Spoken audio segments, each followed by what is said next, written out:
dhugaajetamoo inatamee isa miti kan si dhibu kan nu haatan immoo barattootuma keenyadha. Qormaata haala kamiin argatan?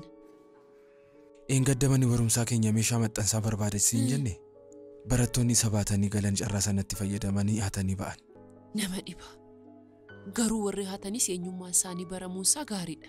Yaada eenyu akka ta'e qulqulleessaa turre. Egaa barattoonni haga qormaataatti akka ari'aman murteessineerra. Maaltu muka tokko gashoo yeroo amma kanas jalaa fudhate? Sirreeffamee taa'uu qaba ka. Amma kaayi.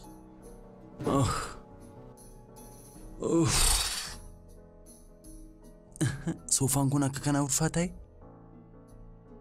Amma kana kaasee jettee akkasitti dadhabda?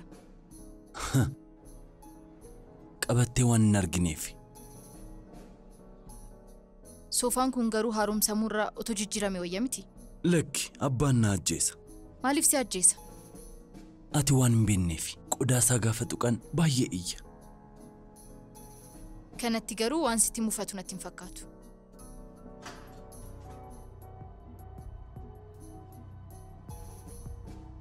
Balbalicha cabsuu fi suuta jettee hin galtu? Sirumaayyuu as.